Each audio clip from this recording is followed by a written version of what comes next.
6 ছেপ্টেম্বৰ তাৰিখে সদৌ অসম কোচ ৰাজবংশী সন্মিলনী আহ্বান মৰ্মে গোটেই অসমৰ লগতে আমি দক্ষিণ কামৰূপ জিলা কোচ ৰাজবংশী সন্মিলনীয়ে মহিলা সন্মিলনী আৰু যুৱ ছাত্ৰ সন্মিলনীৰ সহযোগত দুৰ্গতীয়া ধৰ্ণা কাৰ্যসূচী আজি বক ৰাজচক্ৰ বিষয়া সন্মুখত আমি কৰিছোঁ। আৰু এই ধৰ্ণা কাৰ্যসূচীৰ জৰিয়তে আমি অসমৰ মুখ্যমন্ত্ৰীক দাবী জনাইছোঁ যে আমাৰ জনগোষ্ঠীটোক জনজাতিকৰণৰ বাবে যি ধৰণে আমাক আবুৱা ভৰি আছে সেইটো পৰিত্যাগ কৰক, অতি সোনকালে আমাক জনজাতিৰ মৰ্যাদা দিয়ক। আমাৰ জনজাতিটো ইতিমধ্যেই ভাৰতৰ সংবিধানত 2 বছৰৰ কাৰণে আমি জনজাতিৰ মৰ্যাদা পালোঁ, কিন্তু তাৰপিছত আমাৰ জনজাতিৰ মৰ্যাদা আঁতৰাই নিয়া হ'ল। ভাৰতৰ ইতিহাসত এনে কোনো জনগোষ্ঠী নাই যি জনগোষ্ঠীয়ে 2 বছৰৰ কাৰণে জনজাতি হোৱাৰ পিছত পুনৰ সাধাৰণ জাতিলৈ পৰিৱৰ্তন হৈছে। গতিকে এইটো আমাৰ জাতিটোৰ কাৰণে অতি আমি লজ্জিত। আৰু আমি বৰ্তমানৰ এই বিজেপি চৰকাৰখনে আমাক জনজাতিৰ মৰ্যাদাৰ ক্ষেত্ৰত আগবঢ়াই নিনিয়াৰ বাবে আমি আজি ধিক্কাৰ জনাইছোঁ। আমি আহ্বান জনাইছোঁ চৰকাৰক যে আমাৰ জনগোষ্ঠীক যদি তেওঁলোকে জনজাতি প্ৰক্ৰিয়ালৈ আগবঢ়াই নিনিয়ে তেনেহ'লে ইয়াৰ পৰিমাণ তেওঁলোকে ভুগিব লাগিব। তাৰ লগতে আমি দাবী জনাইছোঁ যে অসমৰ আমাৰ মুখ্য কাৰ্যালয় চিলাৰায় ভৱন শিলহাটত অৱস্থিত আছিল।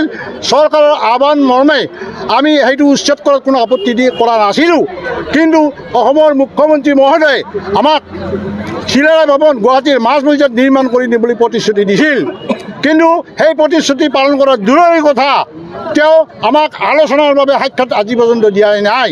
আমি দাবী জনাইছোঁ যে অতি পলমে আমাৰ গুৱাহাটীৰ মাজমজিয়াত চিলাৰায় ভৱনৰ কাৰণে মাটি আবণ্টন দিব লাগে আৰু চিলাৰায় ভৱন নিৰ্মাণ কৰি দিব লাগে। ইয়াৰ উপৰি আমাৰ জনগোষ্ঠীটো বৰ্তমান OBCৰ অন্তৰ্ভুক্ত। OBCৰ যিটো চিনাক্তকৰণ প্ৰক্ৰিয়া বৰ্তমান ডিজিটেল পদ্ধতিত হৈ আছে, এই প্ৰক্ৰিয়াটোত আমাৰ জনগোষ্ঠীক সম্পূৰ্ণ কৰ্তৃত্ব দিব লাগে, কিয়নো আমাৰ জনগোষ্ঠীৰ লোকক চিনাক্তকৰণ কৰি আছে অন্য জনগোষ্ঠীৰ লোকে। অন্য জনগোষ্ঠীৰ লোকে আমাৰ জনগোষ্ঠীক চিনাক্তকৰণ কৰাৰ ফলত ইতিমধ্যে হাজাৰ হাজাৰ অনাকোচ ৰাজবংশী OBC শ্ৰেণীভুক্ত হৈ গৈছে। গতিকে চৰকাৰক আমি আহ্বান জনাইছোঁ তেওঁলোকে আমাৰ জনগোষ্ঠীটোক চিনাক্তকৰণ প্ৰক্ৰিয়াৰ ক্ষেত্ৰত সম্পূৰ্ণ কৰ্তৃত্ব আমাৰ কোচ ৰাজবংশী সন্মিলনীক দিব লাগে।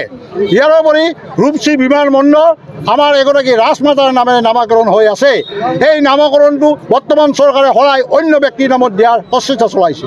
আমি আজি দাবী জনাইছোঁ যে ৰূপসী বিমান বন্দৰ আগৰ নামতে বাহাল থাকিব লাগে। ইয়াৰ উপৰি ৰাভা হাছং, বড়োলেণ্ড আৰু ট্ৰাইবেল ব্লক এণ্ড বেলবিলাকত আমাৰ জনগোষ্ঠীটোৱে যিটো অসুবিধা পাই আছে তাৰ বাবে আমি মাটিৰ অধিকাৰ আৰু সাংবিধানিক অধিকাৰ আমি বিচাৰিছোঁ। ইয়াৰ উপৰি আমাৰ খবৰ মানে এনি লাইভ 24/7 আৰু এনি লাইভ ডিজিটেল। যিকোনো খবৰৰ বাবে যোগাযোগ কৰক 9387734920 আমাৰ এই নম্বৰত।